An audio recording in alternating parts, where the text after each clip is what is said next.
आप देख रहे हैं इंडिया एक्सप्रेस लाइव मिर्जा आलम शेर के साथ।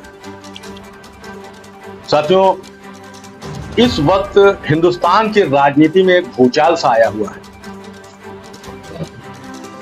जैसा कि आप सभी लोग जानते हैं कि राहुल गांधी की सदस्यता जा चुकी है और ये क्या था, क्या पूरा मामला, इसी विषय में हमारे साथ में कुछ साथी मौजूद हैं जो थोड़ा सा समाज सेवा की तरफ उनका ज्यादा ध्यान आकर्षित रहता है। हम उनसे जानना चाहेंगे कि ये क्या, इसका क्या मामला है, ये सही है या गलत है।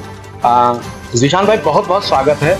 जिस तरह से राहुल गांधी के साथ में ये हुआ है, ये क्या सही है और कहाँ तक गलत है? नहीं, देखिए, सही गलत की बात तो नहीं कर सकते क्योंकि माननीय न्यायपालिका का इसमें फैसला आया है और 2 साल की उसमें सजा हुई थी। लेकिन न्यायपालिका का तो सम्मान करते हैं। न्यायपालिका में तो और भी तो सांसद हैं जिन्होंने हेड स्पीच की, बहुत से उनके ऊपर मुकदमे हैं, गंभीर धाराओं में मुकदमे दर्ज हैं, 20, 30, 40, 50 मुकदमे हैं और उन पर तो कभी नहीं न्यायालय का इस तरह फैसला आया। नहीं, वो तो देखिए अलग विषय है कि ये बात भी बिल्कुल आपकी सही है कि अगर फैसला, अगर न्याय हो रहा है तो न्याय जो है न्याय की रोशनी में होना चाहिए। तमाम ऐसे राजनेता हैं जिनके ऊपर मुकदमे चल रहे हैं या फैसले आए, उनकी सजा नहीं समाप्त की, तो सत्ता पक्ष राहुल जी आज की डेट में तो बिल्कुल टारगेट के ऊपर है। और कहीं ना कहीं ये लगता है कि विपक्ष को पूरी तरह से खत्म किया जा रहा है, दबाया जा रहा है। नहीं, बिल्कुल विपक्ष के ऊपर तो हमलावर भाजपा है ही इस वक्त कि भाई राहुल जी के साथ में जो है, भाई संवैधानिक प्रक्रिया के तहत मान लीजिए मैं उनको 2 साल की सजा हुई भी थी या 2 साल की सजा के साथ प्रावधान था कि इनकी सजा जा सकती है, लेकिन कुछ समय देना चाहिए था। ऊंची ऊपर की भी डालते हैं, हाईकोर्ट थी, सुप्रीम कोर्ट थी, थोड़ा समय इतनी जल्दी किस बात की थी कि मान लिया 2 साल की सजा हुई, तुरंत उनका जाएगा और उनको वहां से जो है उनकी सजा समाप्त कर दी गई। तो ये इतनी जल्दी किस बात की है? तो इससे अंदाजा ये है कि भारतीय जनता पार्टी जो है राहुल गांधी के बढ़ते हुए कदम से भयभीत है और डरी हुई है। भयभीत है। अच्छा, इसका जैसे उत्तर प्रदेश में अखिलेश यादव और शिवपाल सिंह यादव अब साथ में हैं, क्या इसका समाजवादी पार्टी को 2024 में इसका क्या लाभ मिलेगा, क्या कहेंगे आप? देखिए, निश्चित रूप से कि तो हम लोग, मैं समाजवादी पार्टी का एक बहुत छोटा सा कार्यकर्ता हूँ, सक्रिय कार्यकर्ता हूँ और ये हम लोगों की तो कामना भी थी और ये ऊपर वाले ने सुन भी दी। माननीय शिवपाल जी आगे साथ में और देर से आए, इसका हम लोगों को बहुत कुछ हम लोगों को इसके लिए पिछले चुनाव में, अगर पिछले चुनाव में कहीं शिवपाल जी साथ में होते तो निश्चित रूप से हम लोग सरकार में होते।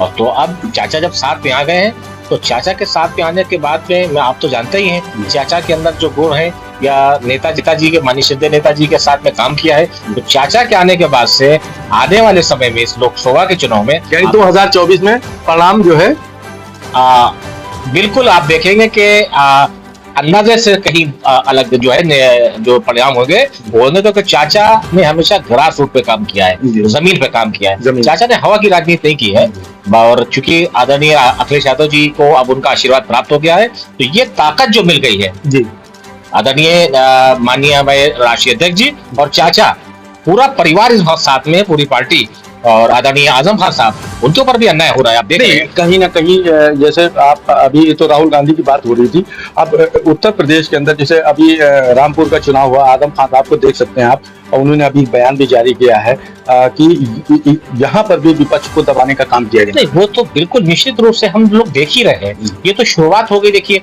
कानपुर में इरफान सोलंकी साहब के साथ में क्या हो रहा है, आजम खान साहब के साथ में क्या हुआ, उनके बेटे अब्दुल्ला आजम के साथ में क्या हुआ, वही राहुल गांधी जी के साथ में हुआ है। तो इस तरह से मुझे तो लगता है कि कहीं ना कहीं भाजपा ने एक फहरिस्त बना रखी है कि जो विपक्ष है उसको दबाएंगे और नहीं तो उनको फर्जी मुकदमों में फंसा के और उनके ऊपर फाइनल करा के और उनकी सदस्यता ले लेंगे। जैसे इस तरह से दबाया जा रहा, समाजवादी पार्टी के आप भी सिपाही हैं, तो अगर इस तरह की ये भारतीय जनता पार्टी इस तरह की कृत्य करती रही तो आप लोग कहाँ तक, किस हद तक जा सकते हैं? जनता जनार्दन के हम लोग अदालत में जाएंगे और जनता समझ रही है ये झूठे जो इन लोगों ने गुमराह करने का, जनता को जो एक बहुत बड़ा षड्यंत्र रचा था 2014 से लेके हम लोग 22-23 में आ गए हैं। जनता जान रही है, महंगाई चरम सीमा के ऊपर है, डीजल पेट्रोल के रेट आप देख लीजिए, छोटी छोटी दाल चावल आटा तेल कहाँ जा रहा है, तो गरीब तंग आ चुका है। ये फ्री के राशन से, ये झूठे जुमलेबाजी से नहीं हो पाएगा। इस बार जनता ने मन बना लिया है। हम लोग क्षेत्र में जा रहे हैं, देख रहे हैं, सब समाज। बड़ी बात यह है कि आप ओबीसी की बात करें, जिसमें ओबीसी को लेकर पॉलिटिक्स बहुत हो रही है। ओबीसी में भी खलबली है, ओबीसी में भी खलबली है, और बैकवर्ड भी इस बात को विचार करने लगा है। तो निश्चित रूप से परिणाम जो हैं वो बहुत अच्छे होने वाले हैं, और समाजवादी पार्टी को इतनी बड़ी बढ़त मिलेगी उत्तर प्रदेश में कि जिसके बारे में किसी ने सोचा भी नहीं होगा। तो देख सकते हैं आप कि जनता जनार्दन के बीच में जाएंगे और ये झूठे वादे जो किए गए हैं इनका खुलासा भी करेंगे, और इसी के साथ में 2024 में समाजवादी पार्टी अपना परचम भी लहराएगी। ये कहना है जीशान वली साहब का। बने रहे इंडिया एक्सप्रेस लाइव पर मिर्जा आलम शेर के साथ।